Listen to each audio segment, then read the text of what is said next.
Hello there and welcome back to another edition of the Hot Lap Classic Remastered. Today we're taking a look at the 1999 Opel Corsa Sport 1.6i 16 valve.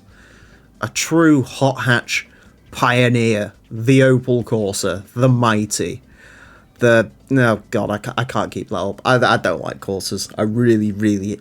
Corsa's my least favourite car in the entire world, and now I've got to drive one around here. Admittedly, I will be impartial.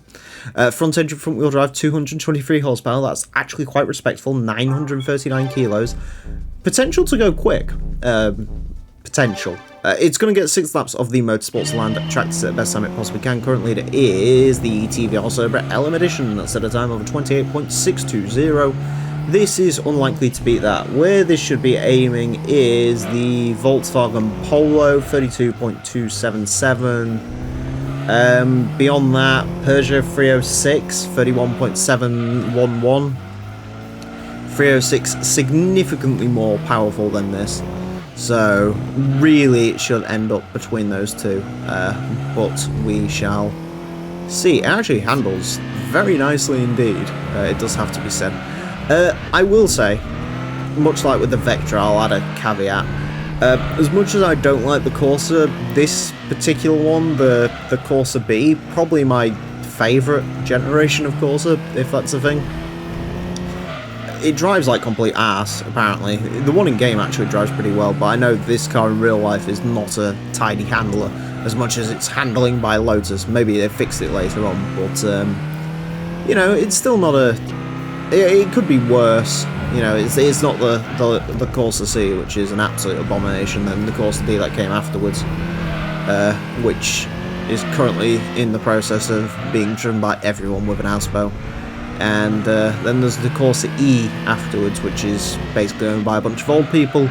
And then there's the newest Corsa, which is a Peugeot 208, but much less interesting. So, yeah, as far as Corsas go, you know, it's not bad. I prefer the Nova, but there you go. 31.512. That's what? That's quicker than Peugeot 306. That's very quick indeed, actually. That's quicker than... no, not quite. It's almost as quick as the Vectra we had last time, or a couple of episodes ago. If a Vectra gets beaten by a Corsa, that will definitely show you that this series can be very random indeed. Also, fun fact, if you drive the Vauxhall version of this car in Gran Turismo 2, there's no turbo upgrades. The Opel version gets turbo, the Vauxhall version does not. They seemingly forgot about that when they realised that these cars were all the same, which they are. Admittedly, this Opel Corsa actually does have a different body. Some of these Opel Vauxhall cars, you can tell, I think the Tigra is the prime example, is you can actually tell, especially through upscaling in the emulator, you can tell that the Tigra is actually quite literally a Vauxhall. Both of them are Vauxhalls, like they've got the Vauxhall badge and everything. They just very slightly changed the pixels on the front, but not on the back. This one, they have actually changed the back end of this. And also, because this has a grille and the Tigra does not, that does mean that this has a bespoke grille, which is interesting. I think the Vectras are both Vauxhall or Opel models, one or two. This is going to be quicker, 31.407.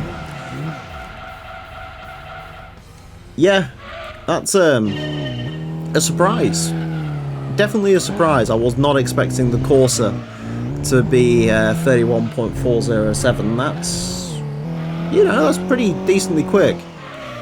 I'm going to have to eat some hay in a minute because it's quicker than a certain other car we've had, but yeah, you know, that's quicker than the Demio, and the Demio is a lot more powerful than this. So, not bad. 31.407. I underestimate the Corsa, and it could have gone 0.2 quicker. 31.407 is going to put it into 17th place. It's actually directly mid-pack now. It's quicker than a Mugen Accord. Let's not talk about that. Quicker than the Demio, which as I mentioned was more powerful. Quicker than the 306s. Quicker, well, a lot quicker than the Volkswagen Polo. Almost a second up on the Polo. And that's a pretty good shout. It's still slower than a Civic, and it is slower than the Vectra, but that's mighty quick, actually, to be fair to it. Yeah, you did well, Corsa. The Vauxhall one, when it runs not the turbocharged version, probably won't do so well. So we can laugh at the Vauxhall version, but apparently this Opel version is a bit goated. Anyways, that's it for this episode. Thank you all very much for watching. Do hope you've enjoyed, and join me next time we'll be driving something completely different, and hopefully not a bloody Vauxhall. Until then, farewell.